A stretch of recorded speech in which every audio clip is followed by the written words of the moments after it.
introduce Hanan Al-Shaykh. I'm delighted to have her here.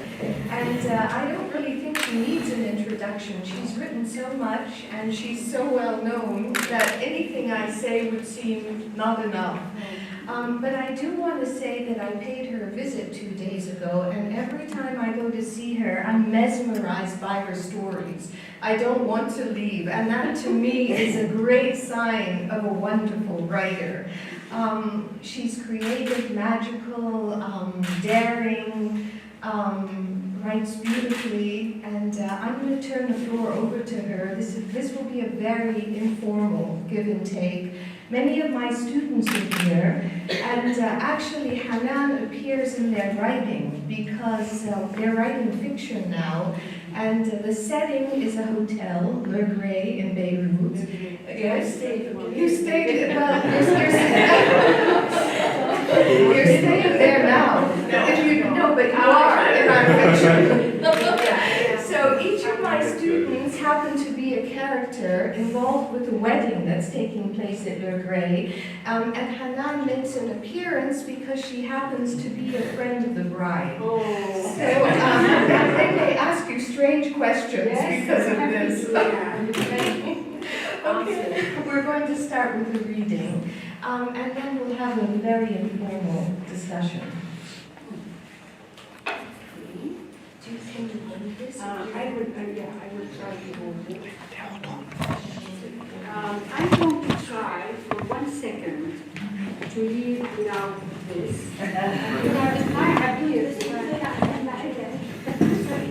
And if you don't hear me well, please let me know. Porter, you're such a good storyteller, said Hanan Al-Shaykh. So what do you want? Do you prefer that I please. Just for that. وانت سمعت من ايه؟ او يعني لا منيح. طيب okay. Yeah. So I'm going to read a story from my version of ألف ليلة وليلة 1001 Night, which I wrote 4 years ago, and it was published 2 years ago. And I called the book 1001 Night, and the publisher wrote under it a retelling. Porter, you're such a good storyteller, said Harun al-Rashid, when the porter had returned to his seat. And now your caliph will surprise you with another story. Once, as I was taking stroll in my garden early in the morning, I overheard a Bedouin yelling at my guards, insisting that he needed to see me immediately. The guards were explaining to him that it was still early and that he should come back at a certain hour. I found myself hurrying to my audience chamber and ordering the guards to bring the man in. Why? Because of the urgency in the man's voice and the agonized way that he sighed as he spoke. As I had foreseen, the man, who was brought in barefoot, said, "Prince of the Faithful, please grant me justice against an oppressor who robbed me of Su'ad." I asked him, who was Su'ad and who had taken her? Su'ad is my heart, she's my wife, and the robber is none other than your governor, Hisham bin Marwan. Then, as though the words were being wrenched out of him, he described the burning coal which shoots sparks in my heart. Yes, this was how the Bedouin expressed his pain. He described how his father-in-law had taken his daughter away when the famous drought killed all of the Bedouins' camels and horses, leaving them starving. The Bedouin had gone to the governor and pleaded with him to interfere on his behalf and force his father-in-law to return his wife. The governor sent for his father-in-law and asked him why he had removed his daughter. But the father-in-law insisted that he had never set his eyes on this Bedouin before. So the man pleaded with the governor to summon his wife so she could refute what her father had said. But when Su'ad entered the court, the governor was so overwhelmed by her beauty that he dismissed the Bedouin's case and sent him to prison. A few days later, he was brought before the governor, who sneered at him like an angry tiger and ordered him to divorce his wife. When the Bedouin challenged the governor, saying that he would never divorce his wife, the governor ordered his servants to torture him and until he couldn't take it anymore. Eventually, he agreed to divorce his wife. He was locked up again until the compulsory period during which a woman must wait before remarrying was over. And the governor married her, after giving her father a dowry of thousands of dinars. When I heard the story, I was enraged. I wrote to Hisham bin Marwan, telling him that he had abused his position with his wicked and wrongful behavior. I ordered him to divorce the woman immediately, which he did as soon as my messenger reached him.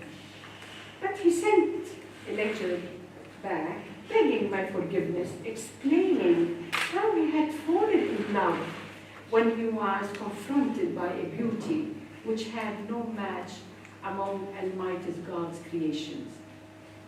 I found myself so curious to see this beauty from the desert that I asked for her to be brought to me. Soon, the sun itself shed its light on my audience chamber and on my heart and remained there, for the Bedouin woman was indeed a truly rare beauty. I gasped when I saw her and said to her husband, Bedouin, I will give you 3 times the number of horses and camels you lost.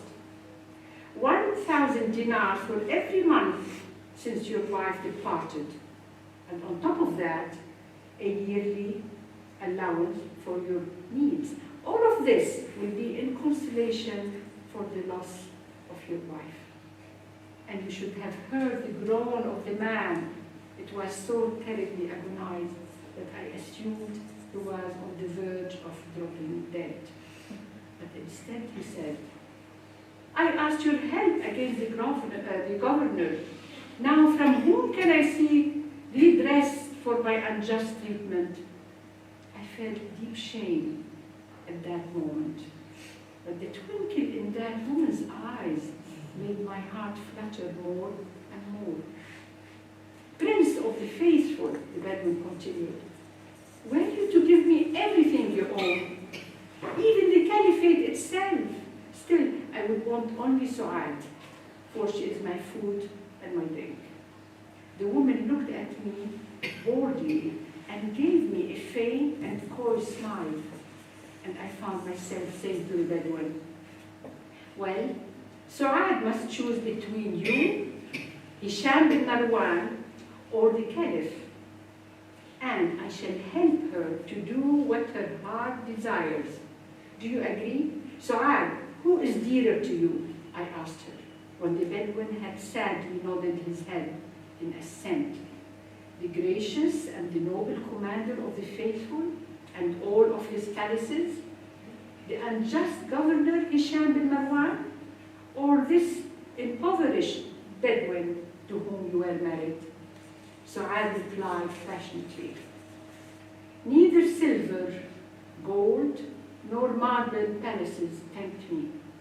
All I yearn for is my wretched, hungry man, he who once owned camels and horses until fate herself betrayed him. My bliss is here with him, reliving our golden years, and remain thus until the wheel of fortune turns. I still remember how stunned I was at her fidelity and integrity, and so I handed her over to the Bedouin, who took her and left. But then a rooster crowed, and the first faint light of dawn filtered into the room. The shopper stood, saying, "May I tell you a story?" The caliph smiled at her. "Of course, tell me a story or two." And now it was time for the shopper to begin. It happened that the rooster you have just heard crow had a forefather years ago in the faraway lands of India and Indochina, at the time of King Shahryar and the brave and brilliant Shahrazad. Shahrazad chose to marry King Shahryar, knowing that she would be killed the following day like hundreds of virgins before her, daughter of princes, merchants, and army officers. The king would deflower one girl each night and then kill her in the morning, wreaking his revenge on womankind after he had seen his wife taking part in an orgy with her slaves. Amidst the growing, silent anger of his people, who muttered in hushed revolt and raised prayers to God, begging him to strike King Shahryar down with the fatal disease, the king continued his campaign of bloodshed.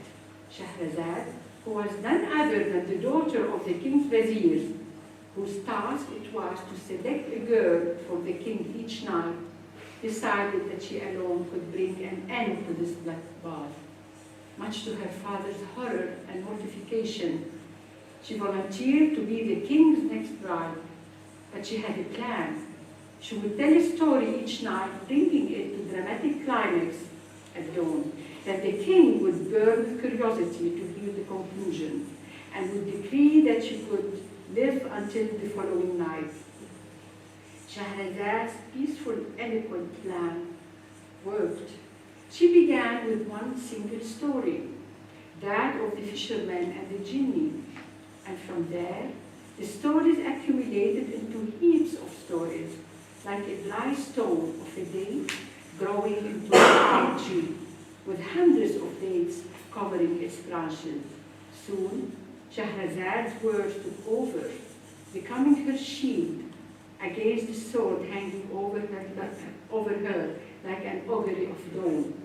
The king was hypnotized by her stories, and his violent, murderous soul was quite tamed until one day.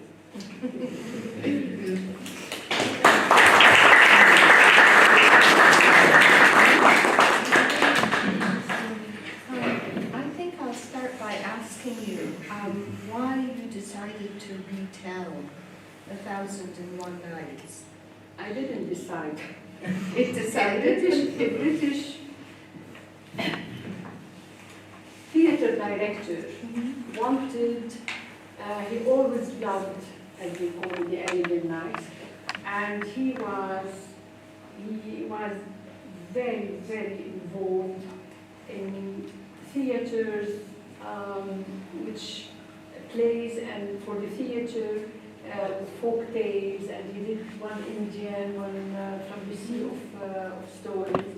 And then he wanted to do the Arabian Nights, the 1001 Nights. And at that time, he read the book I wrote about the life of my mother, The Locust and the Bird. And he contacted me, he said, "Hanan, I want you to write, to adapt some stories, like exactly you wrote about your mother, and the book about your mother, and I will work with you. But I don't want you to write a screenplay. I want you to write like novel stories, with a beginning, with an ending, and this is what I jumped into this opportunity, and I said, yes, I would love to do that. And it turned into an 8-hour play eventually. Eight hour play, because he wanted to put everything, because it was so difficult to choose stories. Every story was a gem, really. I mean, it was so hard for him and for me to choose. And then we thought that the most important thing is to follow the frame of the 1001 Night, which is the oppressive and the oppressor. And it guided us. We we thought, well, women are known to be wily, crafty. No one could, especially men, men cannot trust them. But why they became wily and crafty? Isn't it because it is the only weapon of the weak? And we started choosing stories accordingly. Anybody like to ask a question about 1001 Nights? I have a question about how you interpret it, because after Gallon's translation for the Europeans who were seeking salacious, a certain kind of story,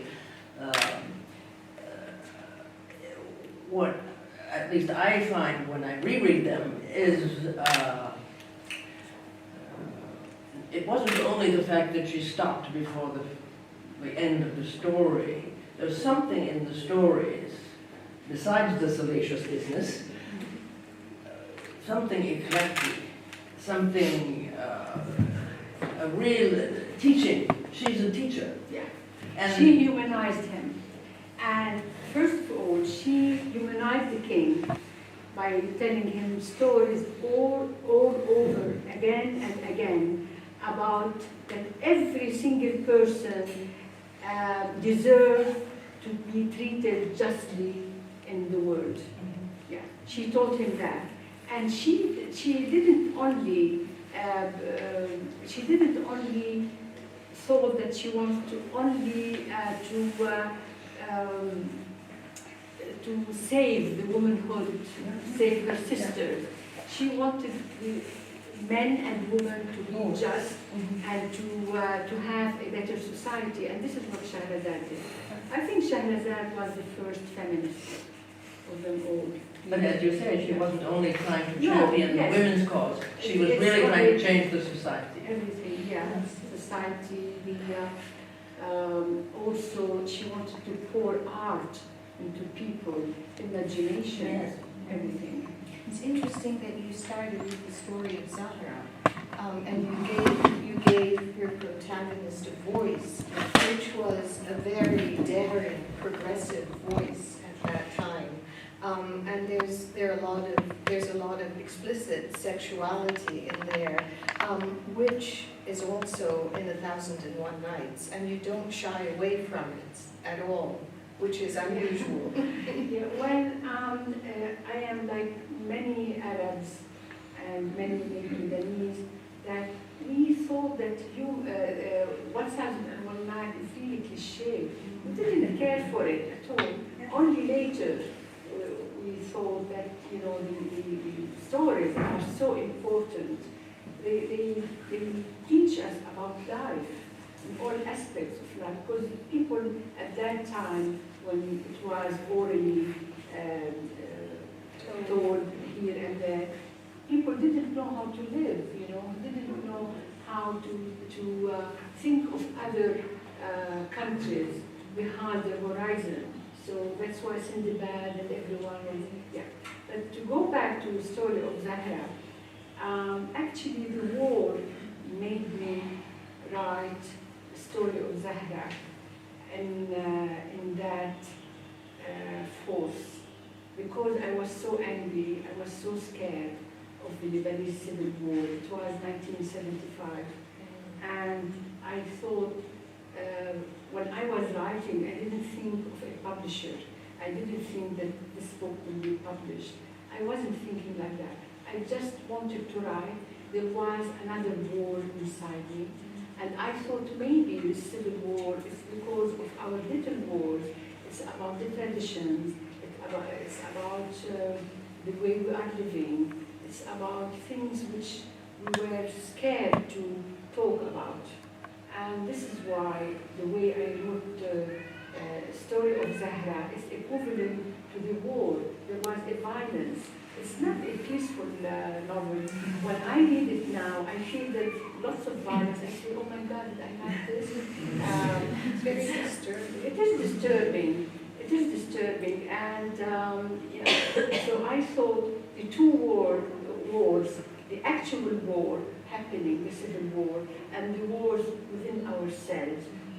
They were fighting with each other.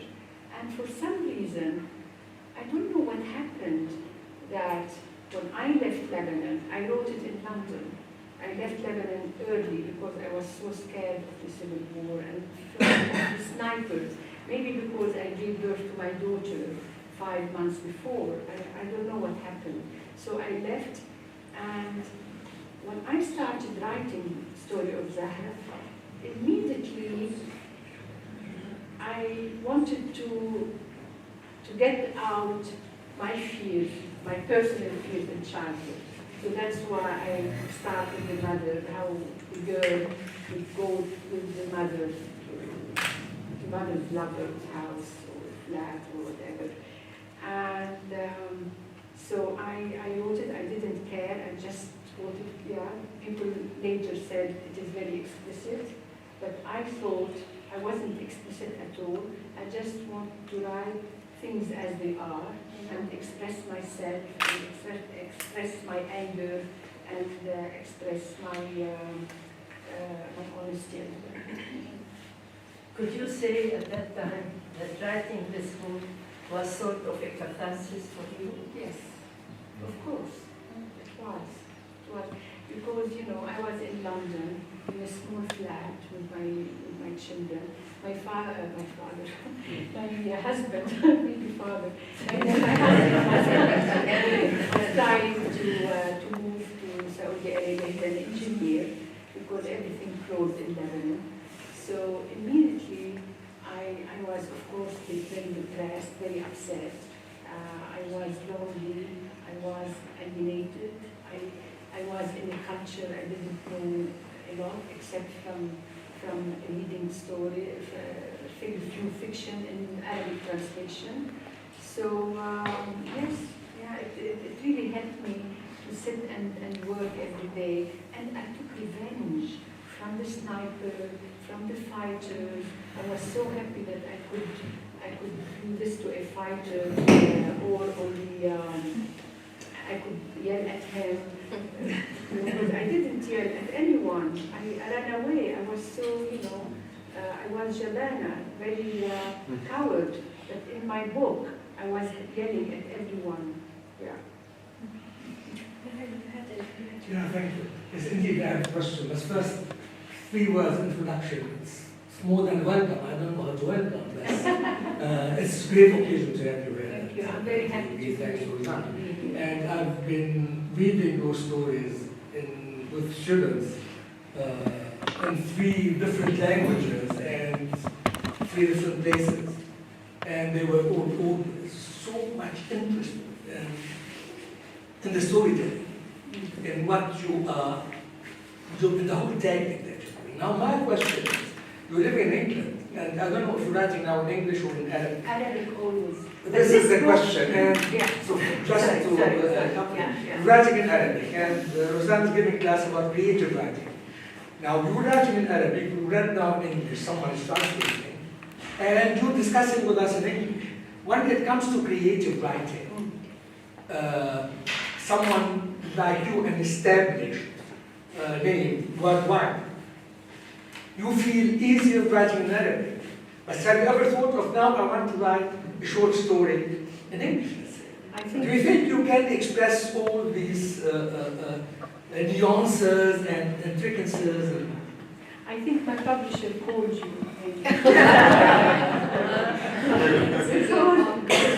I had to write 1001 Night in English because of the director. He had, the play was in Arabic and English. It was in Arabic and English. So I wrote the first, 30 pages. I gave it to him and said, Hanan, I don't read Arabic. I said, yes, but we have to find a translator. You have to give it to a translator. He said, no, I want your voice. I want the voice, your voice. I said, I don't write in English. I write better in Arabic. I have no idea how to write in English. He said, no, you just sit and write and give them to me and correct them. And I find someone, an editor, to correct them. So in a way, he forced me to write in English. And I really enjoyed it. but it was very, very difficult because the Arabic and the English, they should be identical on the page. So when the director wants to direct, he has to know what these Arab actors are saying. So I started changing the Arabic and then changing the English, so it would be to suit each other. No, I would never write in English. Of course, I write. If I am asked to write a lecture, I do write it in English, but it takes me a long time. I do write sometimes a short story, which is 1 page or 2 pages, but listen, I'm an Arab writer. I still write in Arabic. I'm living in the West. I've been a long time in the West. I lived in another culture, another language, and if I lose my Arabic, I would lose the nuances, you're right. That's why I cannot even if I force myself, I cannot write in English, because let's see the word sea, bahr. It is not only the word bahr, the sea. It brings with it so many emotions, so many stories from my childhood, from the sea, which I wasn't allowed to touch until I was 13, 14 years old. Hanan Al-Shaykh. This is one of the stories in more than one class with different people. It's fascinating. Fascinating, like all great writings, because it poses questions. It makes us laugh, and this is for the colloquial as well within it, for the Arabic, for the expression, if you want. Yes. So this is why I was asking question, keeping your trip in the Bosta from the south to Hanan Al-Shaykh and the story of your grandmother. It's fascinating. That's why I can't. It brings any word. It brings so many memories, so many insights, so many imaginations. In English, I don't have it. No, I wouldn't have it. I still dream in Arabic. Therefore, when you were writing these in English, were you translating mentally from Arabic? Well, because I would write it in Arabic first. Okay. Because the play was in Arabic.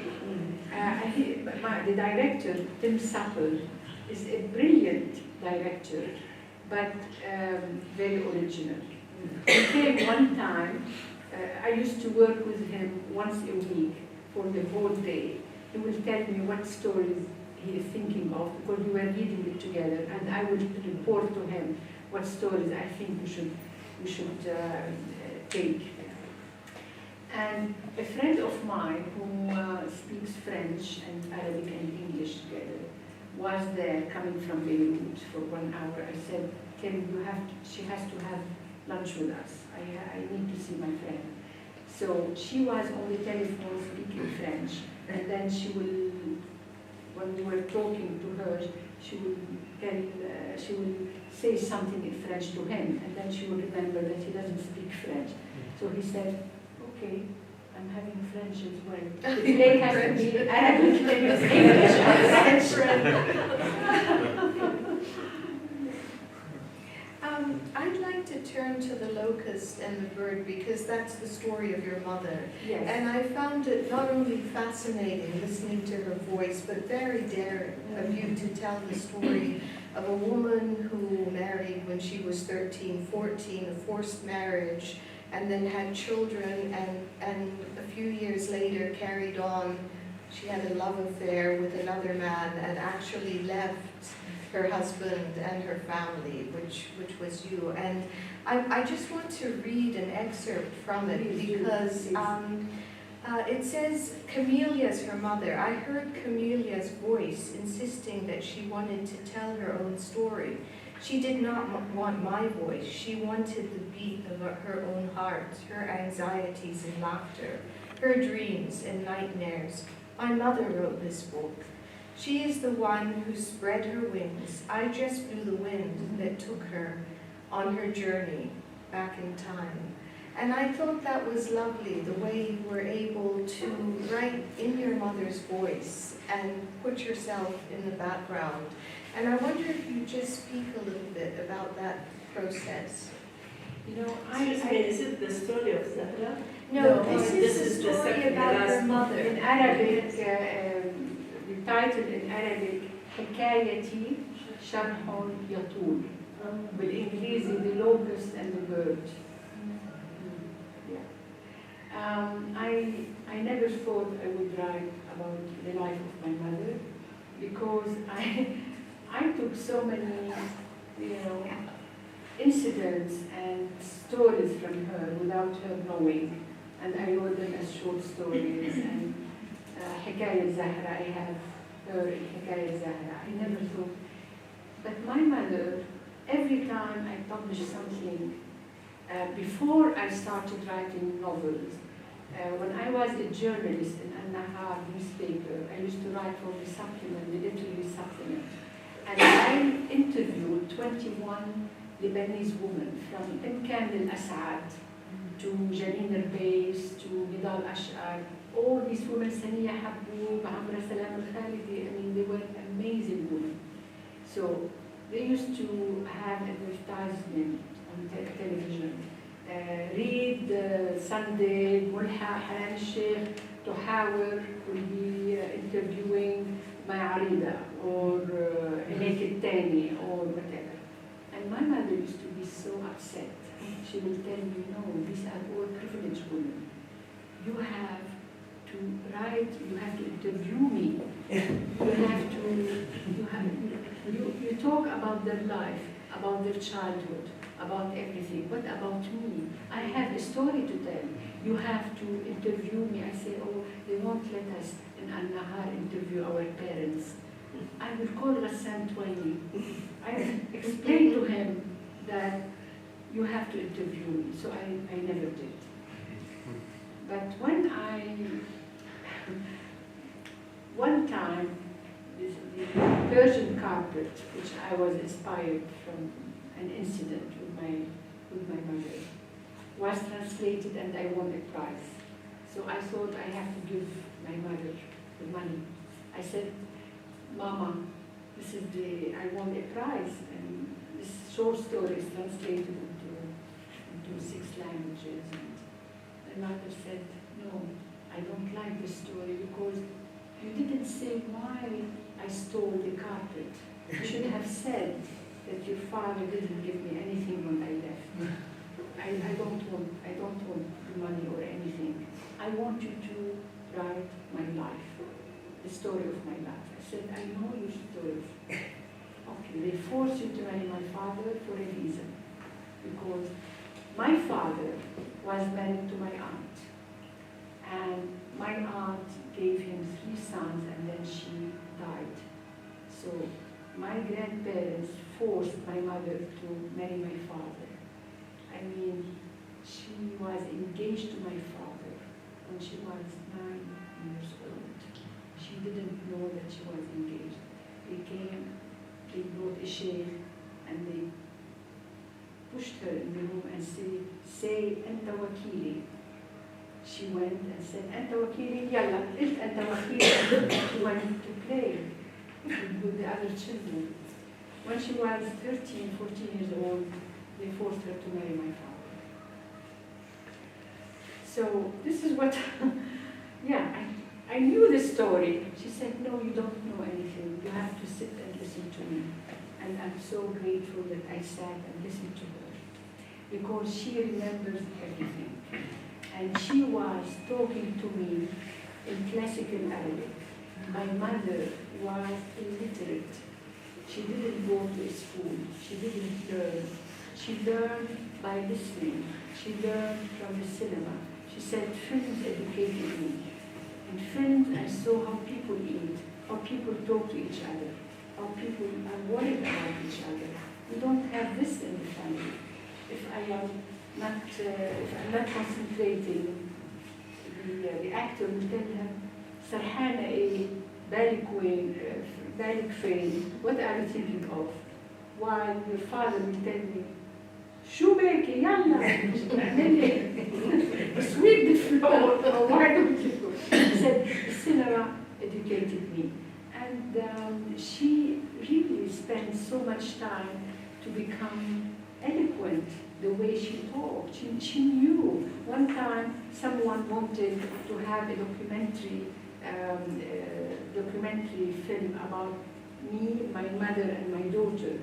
And I was telling my mother, it's not a film, the film like the film July. It is about our life. She said, film وثائقي. She told me, believe me, she told me, film وثائقي, documentary film. So she forced me, and I was very, very grateful. I listened to her. But then I said, why do you want me to write it? She said, I want every person, every Arab, every Lebanese to read it so they would know how to now I become emotional. How to treat their daughters, not a second class. So another feminist, huh? Yeah, my mother is so, yeah, I'm sure I do it from her. And she was telling me things to write. I said, Mama, معلش, لا, write it. She was telling me how she was pushed, how when she loved Muhammad, what happened between her and him. I mean, she is the one who really opened up. Yeah. It's a story of hope. Of course. A lot of hope. Yes, yeah, it is a story because she, I mean, of course she left us and people blamed her for leaving us. Even me, when I was very young, I blamed her. But at least she left us because she wanted to have the freedom of choice. I mean, she was 14 years old. How can you do that? She should have been playing games in the alley or, yeah. So she was forced to be a wife, to be a mother at a very young age. She didn't know anything about life. So it is very strange, very, very interesting that when it was published in London, my publisher insisted that I write that my mother wouldn't sue us. I said, she has forced me, I want to sue her. She has forced me to write this book. Not only that, and they said, oh, how come she wasn't killed? Because she Honor crime. Honor crime. I said, no, you, the honor crime are in England and in Europe. Not where we are, not in Lebanon, not at all.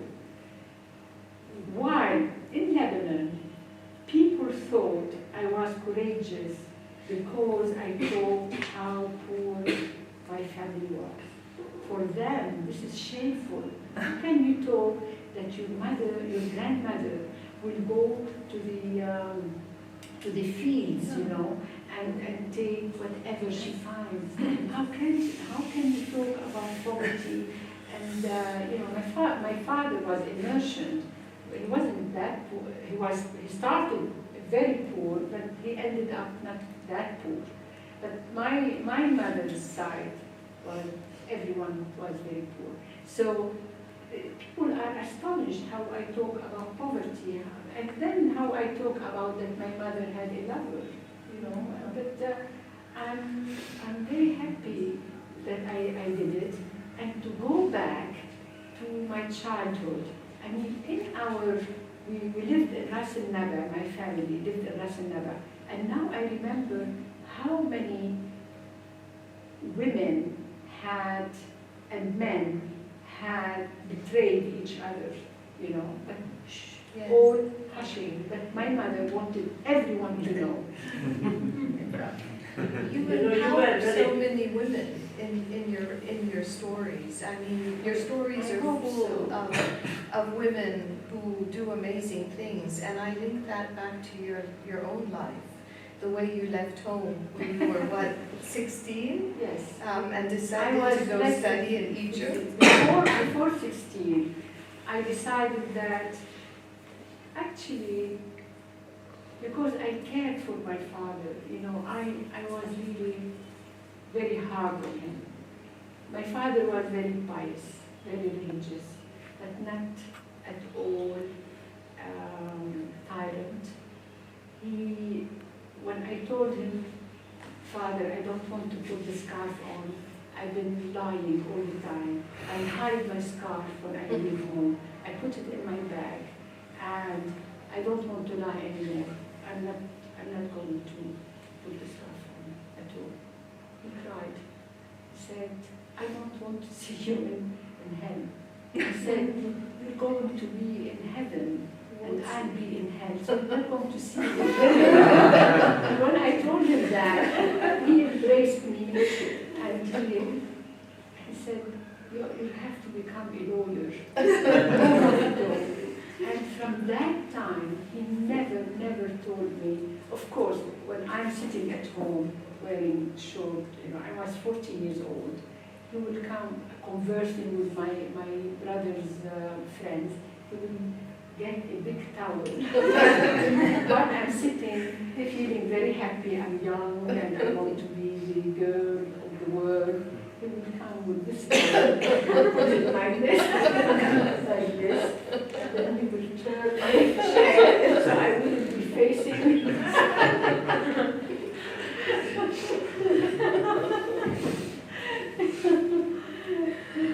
In your book of short stories, I was extremely taken by the story about Apple. Yes. I wonder if you could talk about that. A girl called Apple. Yes. Yeah. When I lived in Saudi Arabia, I went with my children to follow my husband in Saudi Arabia. I was so happy. Everyone hated living in Saudi Arabia except me. Because the more I became frustrated, the better I wrote. And I wrote one novel. I wrote volume of short stories. I wrote 5 or 6 articles on Yemen. I went to Yemen. I went to so many places. So I didn't just sat at home. And, yeah. When I remember that I used to see flags on rooftops in Saudi Arabia. And I would ask, what are these flags for? And I was told it is for the football. Football, what do you call it?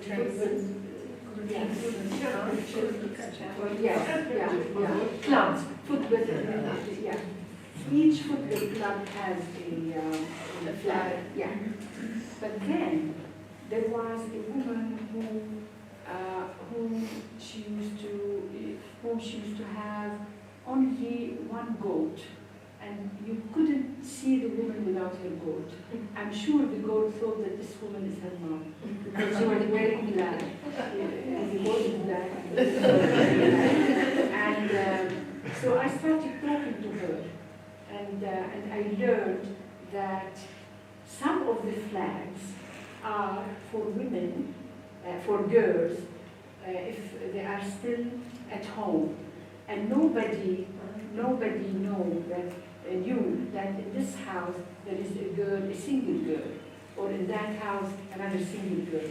They said yes, they pretend, but people know, matchmakers know If they're single or not. Yeah. So this is, I aspired immediately that, and I asked this the woman of the boat. I said, "Are you married?" She said, "No, I'm not married." So immediately I thought maybe because she knew about these flags, maybe she didn't want for this flag to be raised and, on the rooftop. And I imagined it. Excuse me, where was this? Where was this? In Saudi Arabia. Yeah, we're in Kuwait. Kuwait. Yeah. Have you been to Saudi Arabia? Of course, women of sand and myrrh Yeah. is very daring, I think.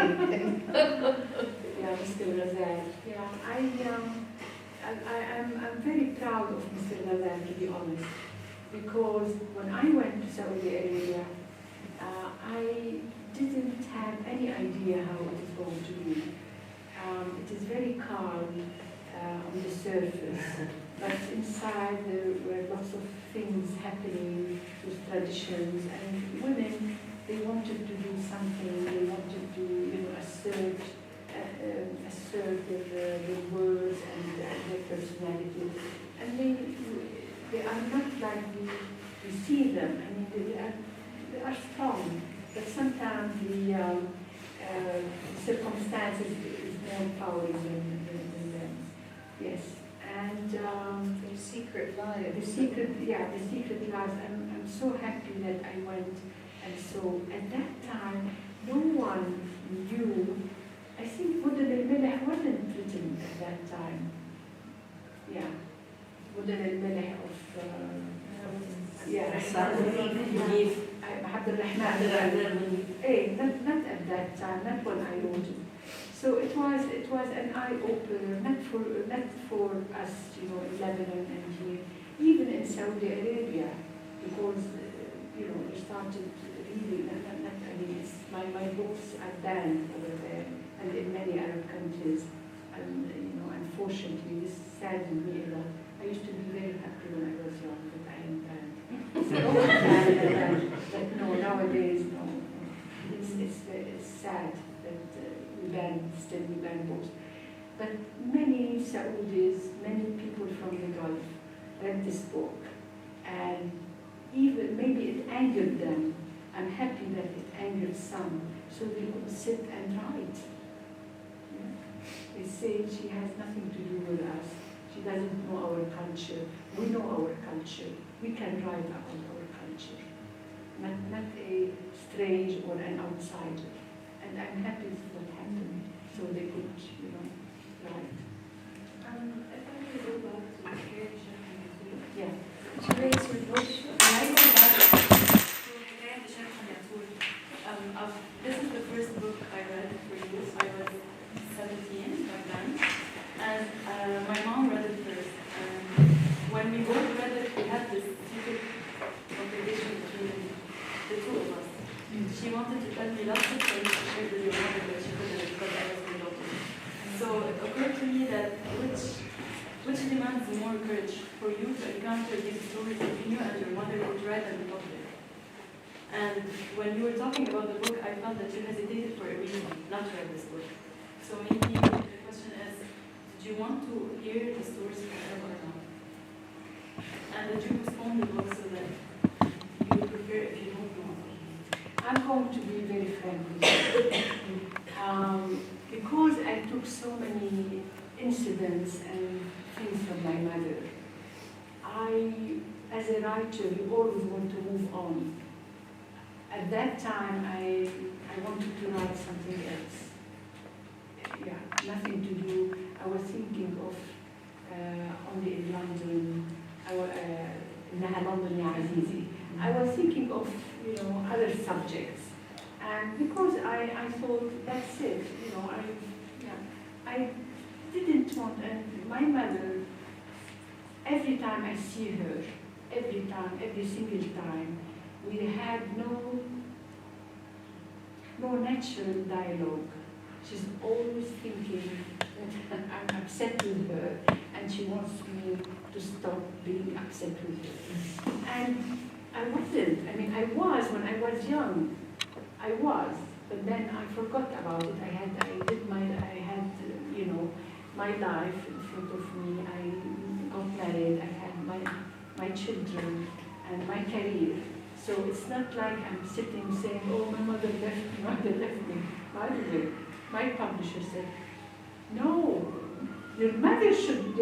You should write in the spirit of your mother." Like I should have written. I'm Hanan, my mother left me, and my mother did this, and no. And even when I was interviewed on radio, they say, "Oh, you forgave your mother. Is it true or only for the press?" Can you imagine? I said, "Oh, yeah." Usually, mommy dearest, they yes. But their mother affected them. At the contrary, she gave me material, and she made me very sensitive. When I was young, I see all in the neighborhood, or the mothers, at home. I have no mothers, so I would pretend I would be a joker so people will like me and not talk that this girl, her mother left with her lover or something. So my mother gave me lots of Material. That's all right. material. No, I just wanted to move on, not because I was afraid or I didn't want her to tell me things I didn't know, because as I wrote, my mother used to take me with her when she wanted to see her lover. They did nothing in front of me, honestly, but I could feel how much they loved each other, even if he gave her half of the sandwich, or he gave her, he gave her a bottle of water. They didn't have the liter of water. I would feel that there is something that he was more important than me. So this, of course, affected me, but not all the time and not forever. I grew up and I think you were really courageous to write about a lover, about a mother who eloped with him, leaving a family.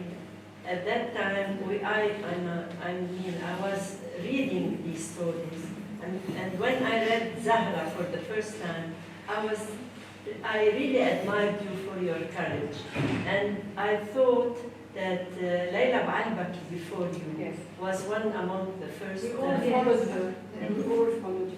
We were just talking about what happened to Layla Ba'al-Baki because she published these very explicit books and then disappeared.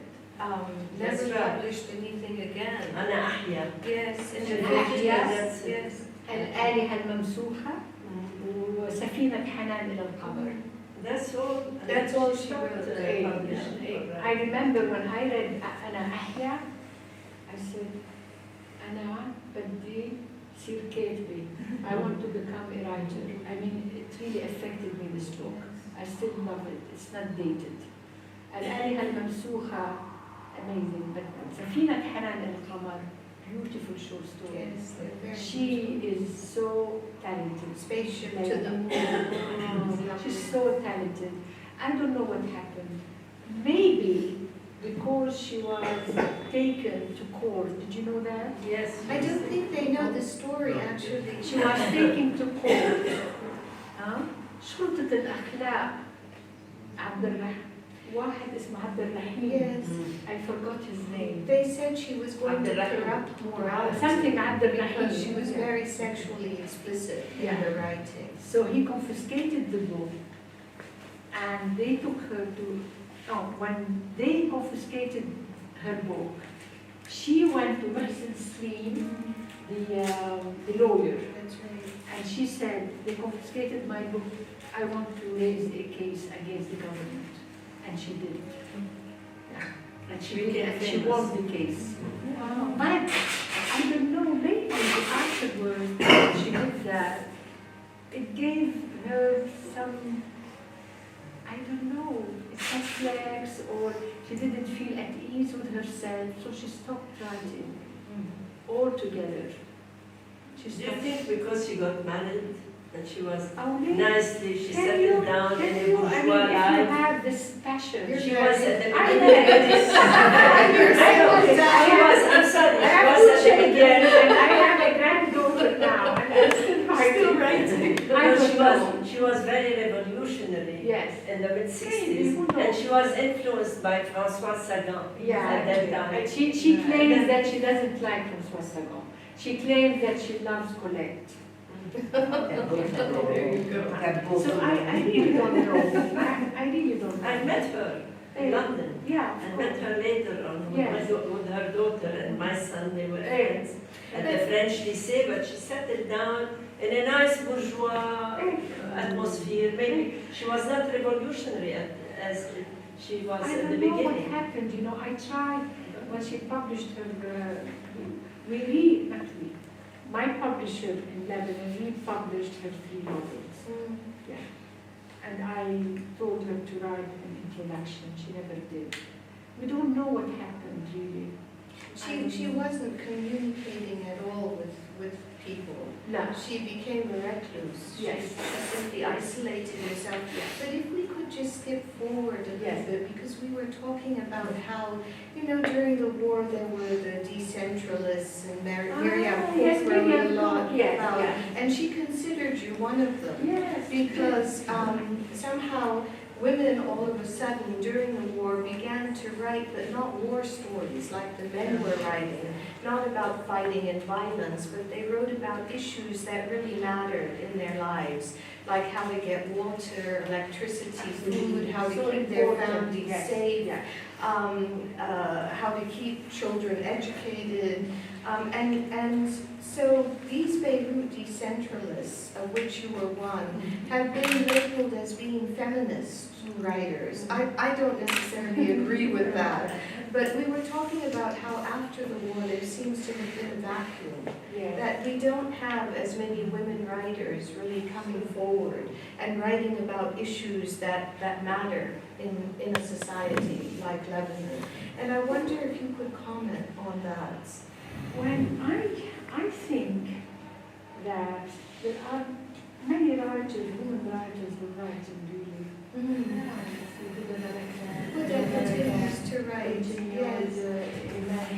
But it's nothing really new. That's I think what the problem is. We thought that there would be some kind of development or breakthroughs or new spaces, and that hasn't happened. Maybe I think even in the West, to be a feminist like you are, démodé. You are not. It's passé. It is,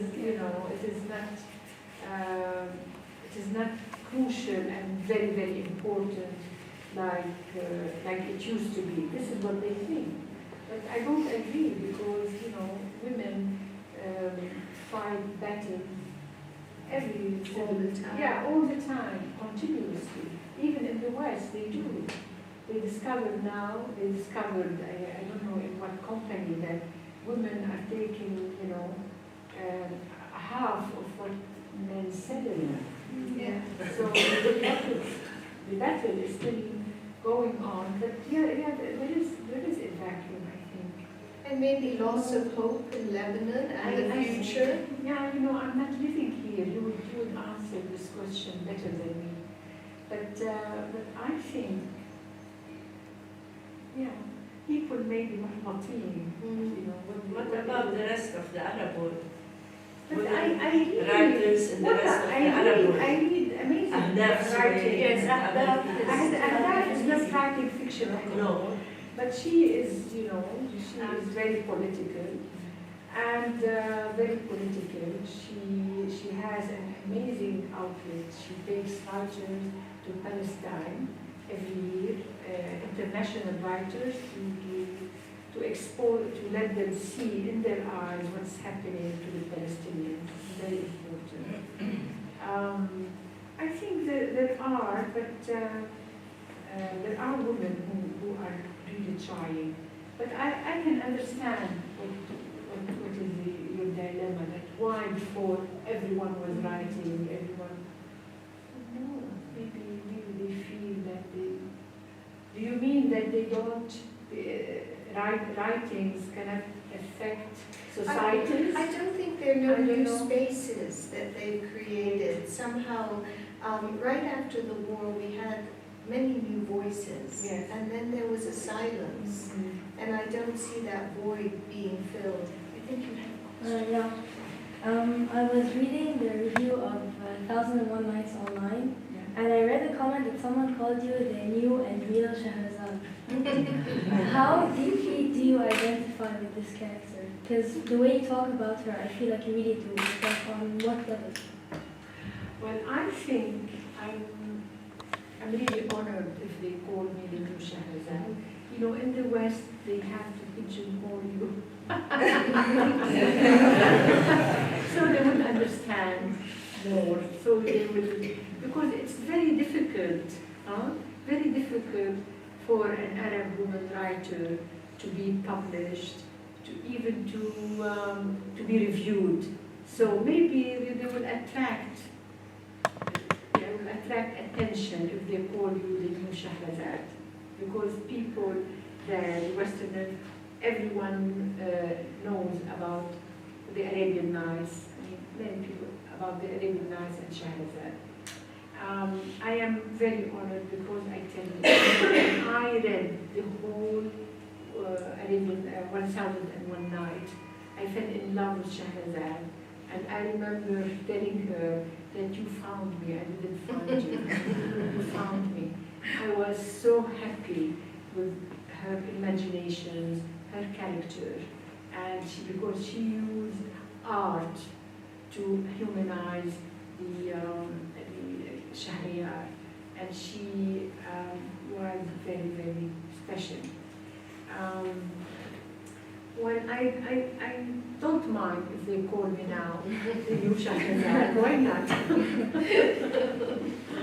A small follow-up. I'm not here representing Western publishers. No. But you mentioned that your publisher put a retelling on the cover of your book. Yeah. What's your objection? I'm not objecting. No, I have no objection.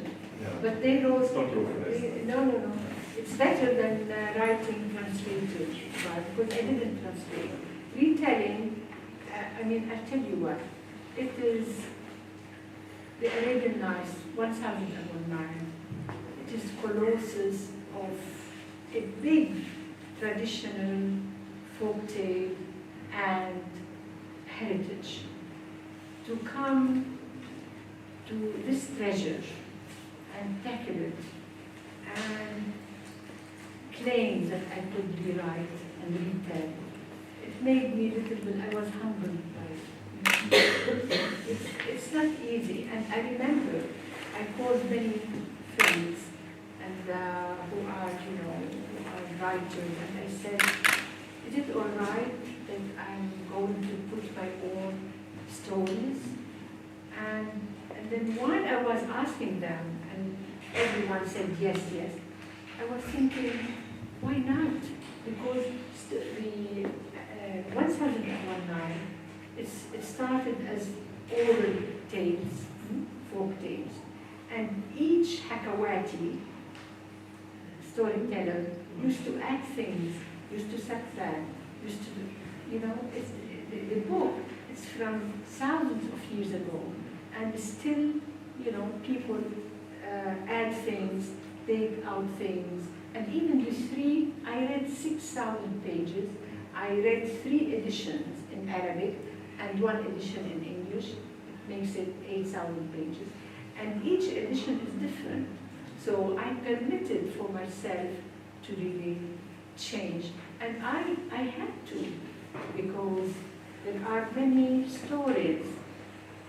And when I chose the director, 19 stories, I had to stitch them together, like knitted them together, to start with, and the beginning is, of course, like everyone knows about Shahrazad, but also to stitch all these 19 stories, I had to change stories, and I remember the director would say, Hanan, it's you today, this story, it's you or Shahrazad, confess.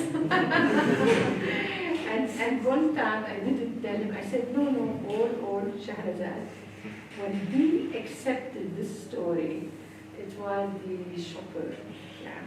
He said, I told him, Tim, this is me. But I took from here and there and everywhere, but I made the girl, one of the women, fall in love with the jinn. Yeah, and he became her husband. But there are so many jinns in 1001 Night, and so many demons, and it's so beautiful that they lived in harmony with human beings, right? And they married each other. Yes. Maybe that's why Salman Rushdie was inspired. His last book was about Jinniya, who came down to earth, yes, and then who slept with Ibn Rushd. She slept with Ibn Rushd, and she had so many children. And because what's happening now, do you remember the fight between Ibn Rushd and Al-Ghazali? Yeah. So she woke them all up nowadays. They're all in New York. She said, wake up, wake up. Now I am your great-great-great-grandmother, and now you have to defend art and culture. Good luck. Good luck, stand up. Well, did you read it? You should read it. This book is really amazing. I laughed so much. What's the title of the book? I forgot. It is very complex title, like 2 years, 4 months, 21 days. Yes, it's a very bizarre. Bizarre, yes. It is 1001 night, but I don't know how the equation.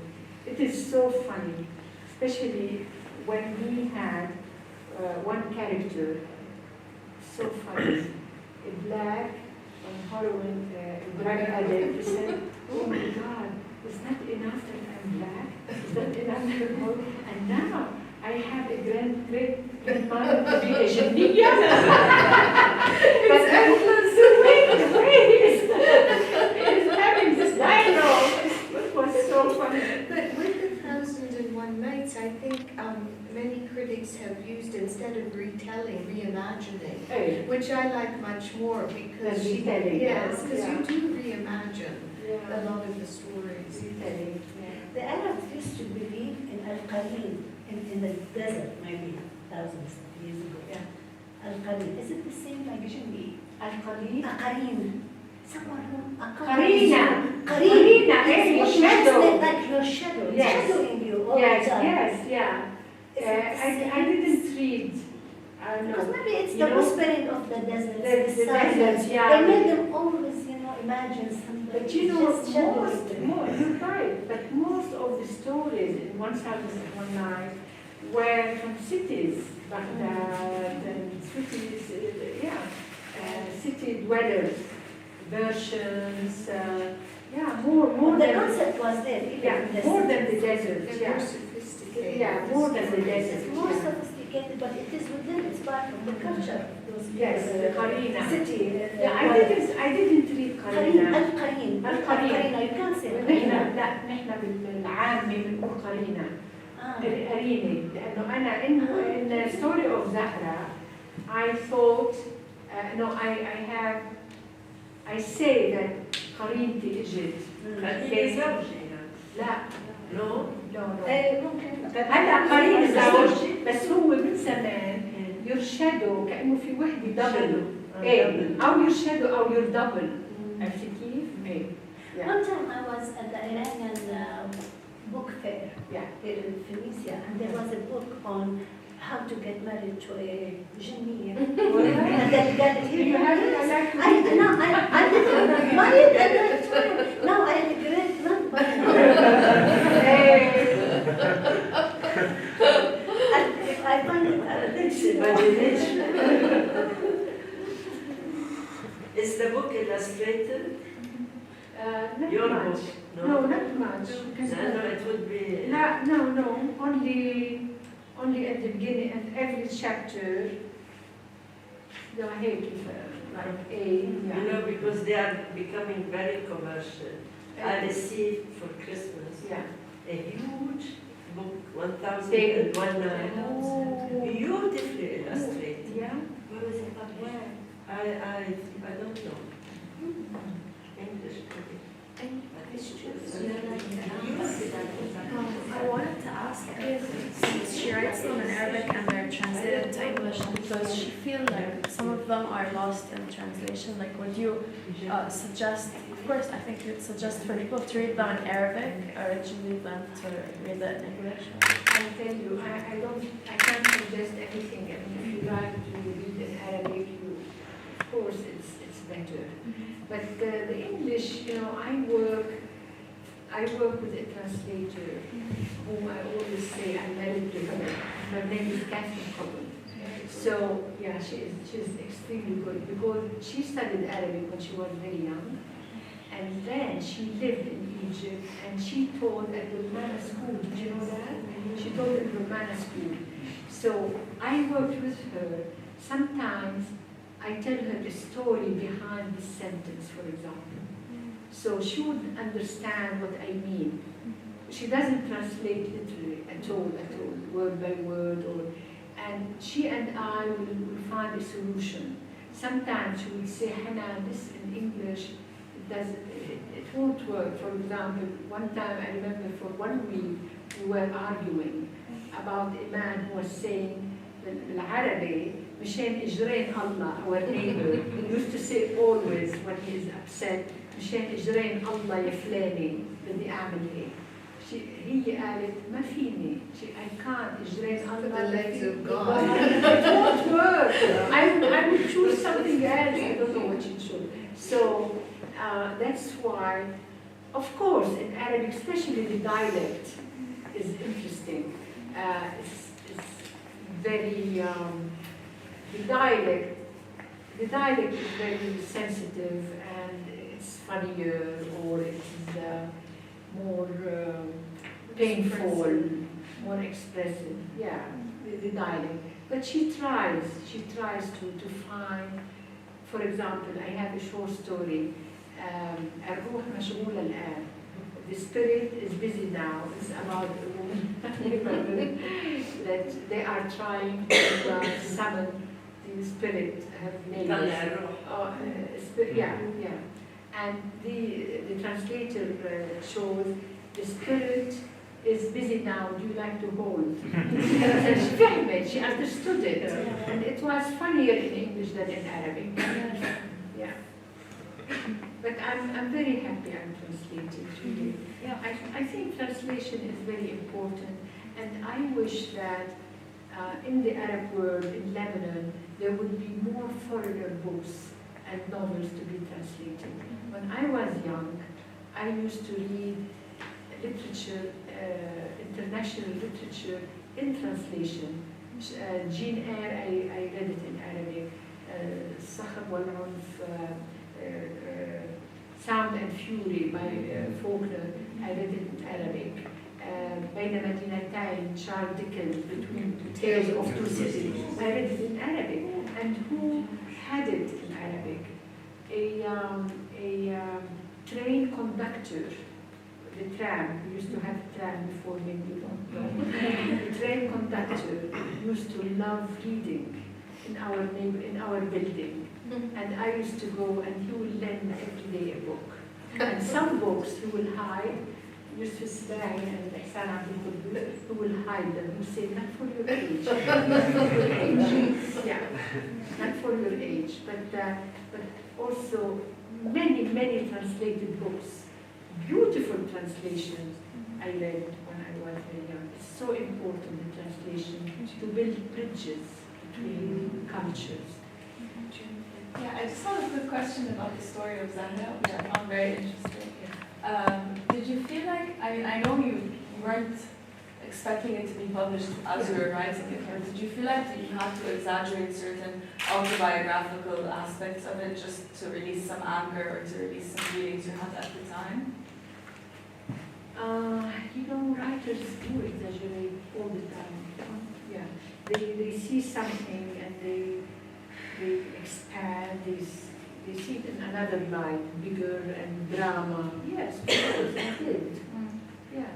And you felt like that helped you release the feelings that you had? Yes, yeah, and my novel as well. I write, when I write my work, I do first draft and I leave it. And then I come back to it, maybe after 2 weeks or 3 weeks. I reread it, and then I say, here, no, I don't like this character. Maybe I'll omit this character forever. And then sometimes I take paragraphs, sometimes I take one chapter, sometimes, yeah.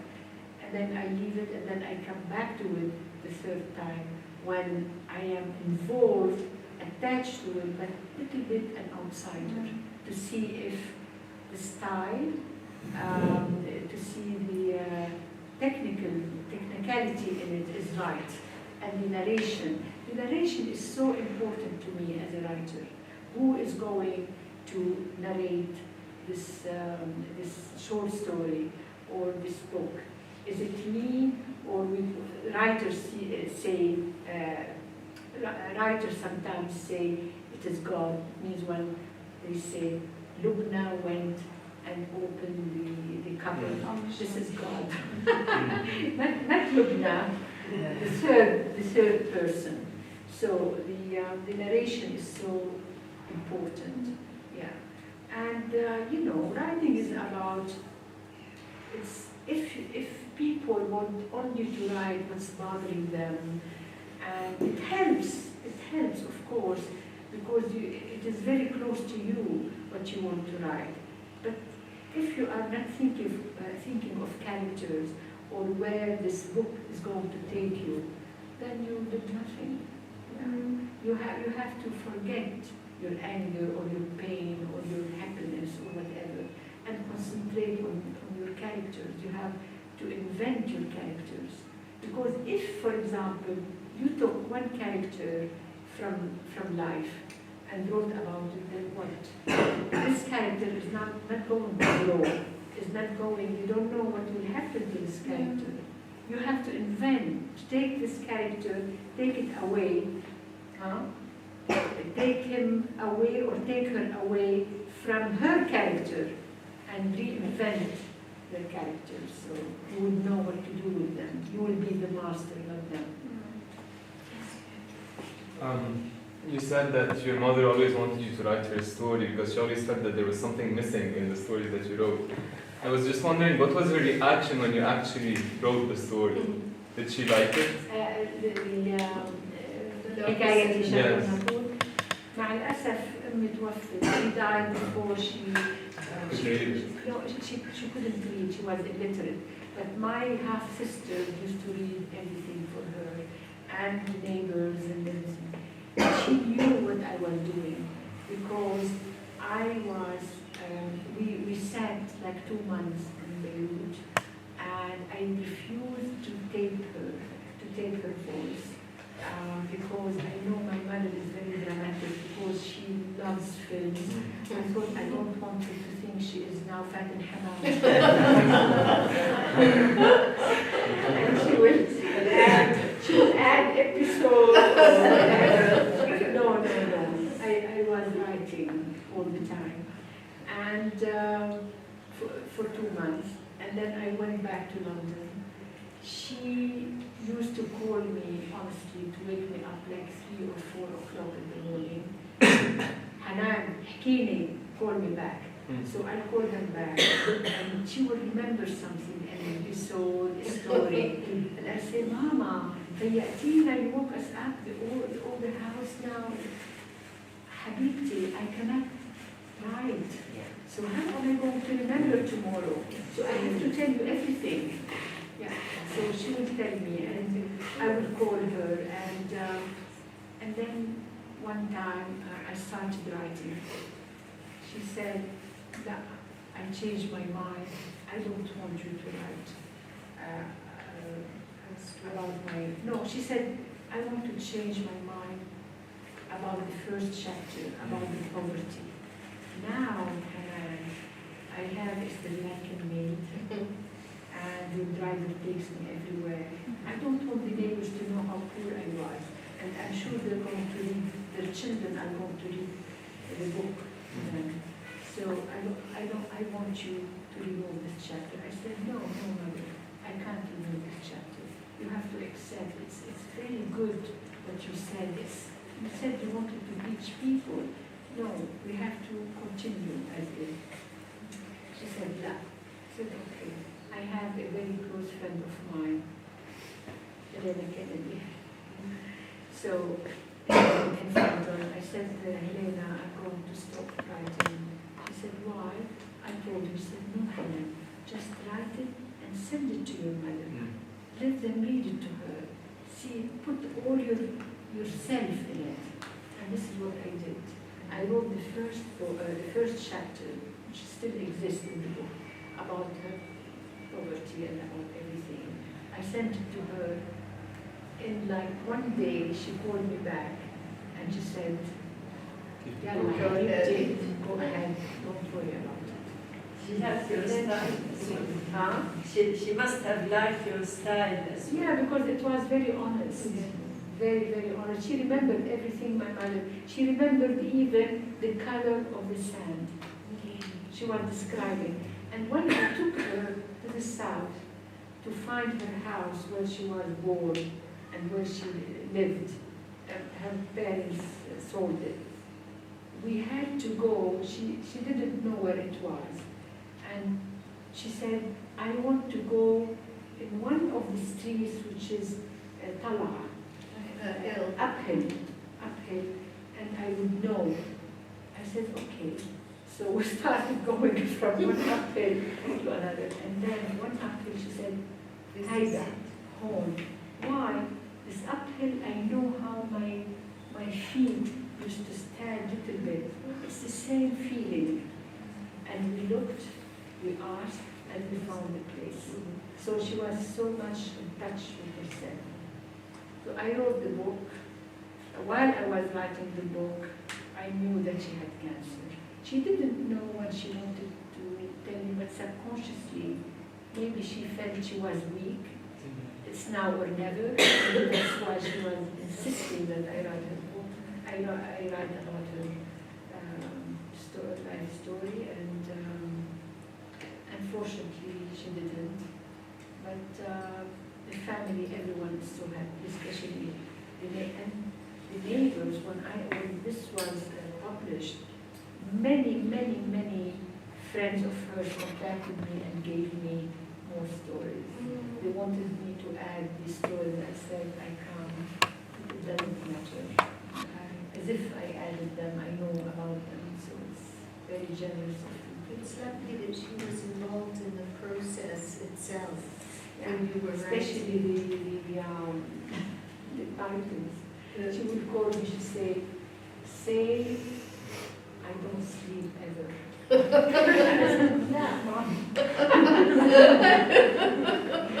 One time, because she couldn't sleep except taking sleeping pill, she said, what about Anna والحب بالمنى? The sleeping and the sleeping hands. I said, no, it won't work. Any other question? That was one of the most moving books I've read. I remember when you called me. I just lost my mother, and then I called I you. know, And I you just called me, you just left wanted me a to message. Yeah. I know, you left me a message, and then when I called you, you and I cried on the telephone. But now I'm happy I could talk about it, but before, when it was, published, it was very What do your children think of your books? My books? Yeah. I tell you what, they really like them very much. Although when Juman, my daughter, was 16 years old, and she had to read 1,000, Mr. Ghazal, Women of Sand and Myrrh. And at the beginning, she didn't tell them that I was her mom. Surprised. Yeah, and then she told them, and they invited me to talk. She said, do you have to come? Do you have to do this? I said, yes, I need to come, yeah, and not to her class, to the school. Yeah. And also she had to read another book, the story of Zahra, when she went to Brown University. And they were asking her, because I married Ma'louf, my children's family Ma'louf, and sometimes Hanan Ma'louf. So they told her, are you related to Amin Ma'louf? She said, no, but you're teaching my mom. Really? Your mom? Okay, we have to invite your mother. So they invited me to Brown. And Juman wrote the most beautiful paper on my book. Yeah, it was so beautiful, the paper, yeah. And now she's a writer herself. My daughter now is a writer. She didn't want to become a writer because of me. She said, no, my mother sits long hours on her own. It is very solitary, work and everything. She did try with the theater. She did costume and and stage design for a few years, and then she couldn't. She went and wrote her first book. It's about young adults, nothing to do with that. The name is The Trilogy of Two, with her own illustration. Beautiful book. And my son, not in English, she doesn't know. And my son has books, but recipe books. He writes about cupcakes. He makes wonderful cupcakes. Yeah, he introduced the cupcakes to London. They write, they have books, I have books, and I hope that everyone here will write. I love to read your books. Fuad, when my husband, I told him you should write your memoir. It's so important when you started, you know, he was in Tracy, and he had a beautiful, beautiful story, my husband, really.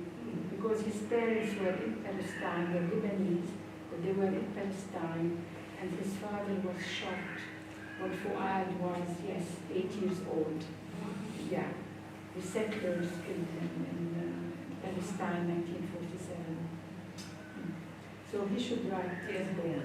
So all the family will be writing. And then we will be competing with each other. These two different subjects.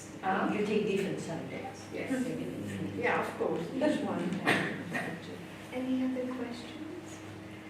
There's some refreshments, and thank you very much. It was lovely.